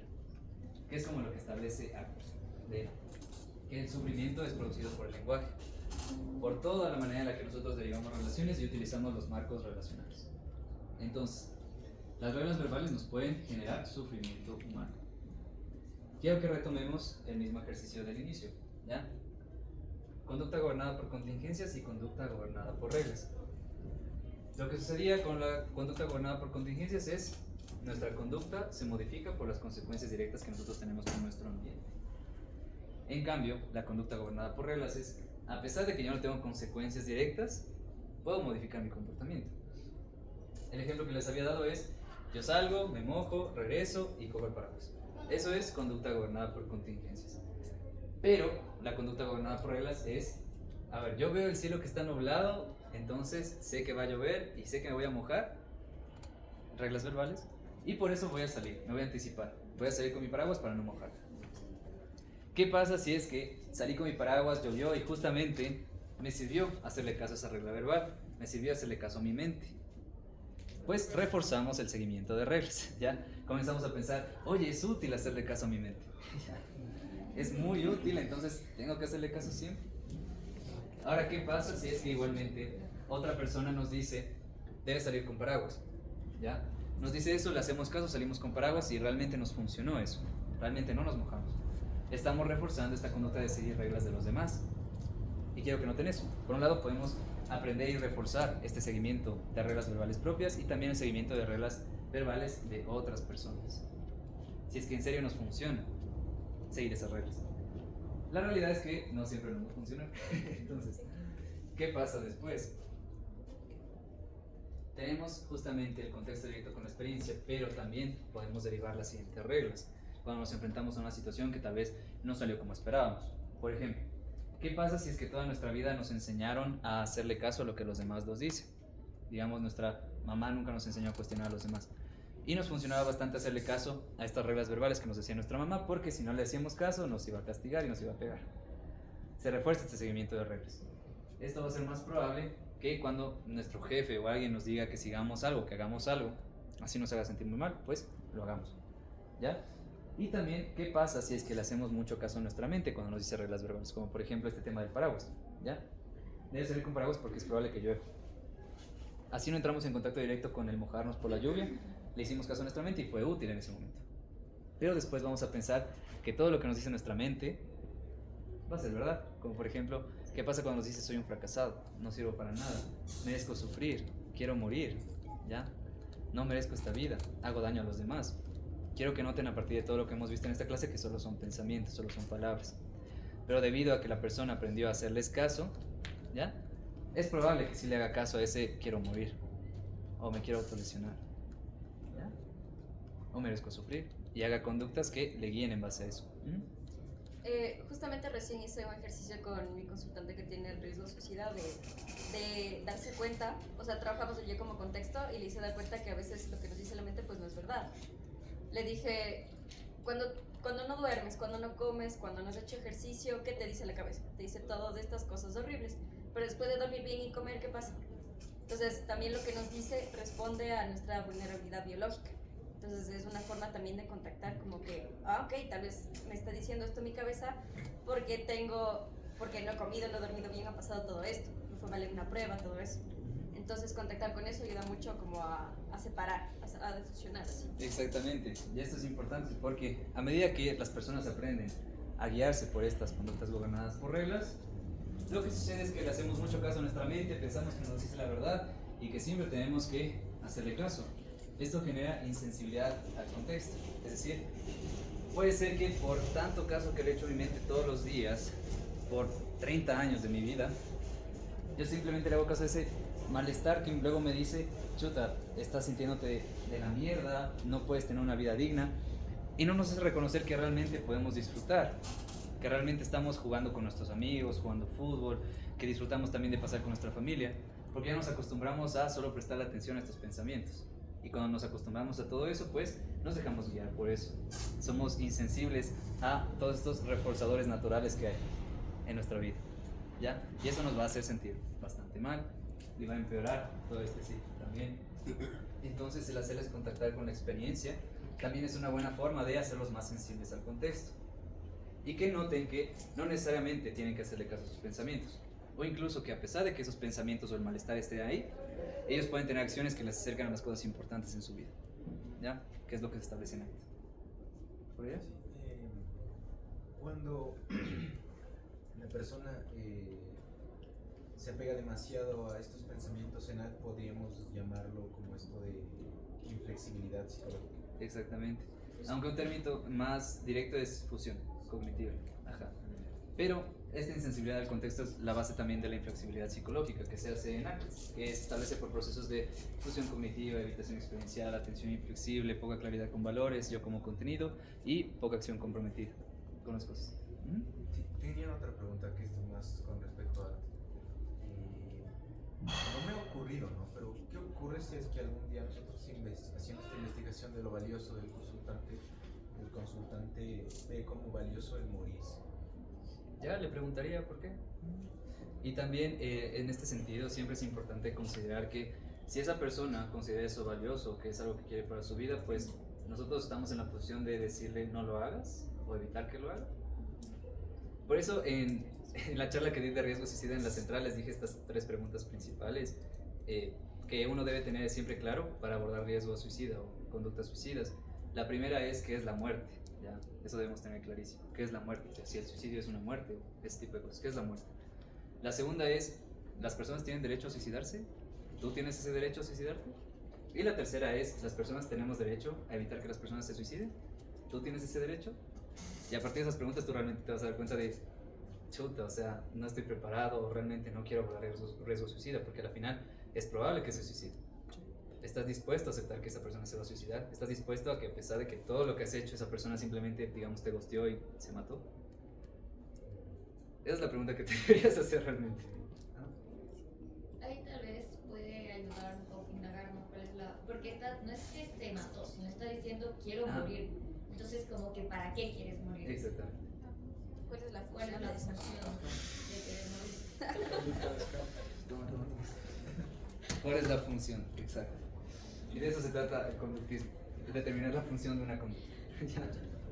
Pero no llega a ser como algo ambivalente porque, o sea, cuando por ejemplo dices lo contrario, o sea, volviendo a lo que estábamos hablando de, digamos, soy un fracasado, lo de la mente. Cuando la gente como que te piden cambiarlo y es como, no, soy una persona como de mucho valor y cosas así. O sea, le estás haciendo caso a tu mente también. Ya, es que en ese sentido estamos asumiendo que la mente sí existe. Por eso yo cuando digo mente lo hago en comillas, porque la mente tampoco existe. Esta es una metáfora que sirve bastante para defusionar a los pacientes, para defusionar a los consultantes. El hecho de que ellos reconozcan, mi mente me dice estas cosas automáticas, pero yo puedo pensar diferente. Ya, la realidad es que simplemente son pensamientos, ya sean automáticos o digamos que nosotros realmente pensamos intencionalmente, solo son pensamientos. Pero es más fácil para un consultante decirle, tu mente te está diciendo esto, entonces no le tienes que hacer caso. Porque lo que yo suelo hacer es justamente eso.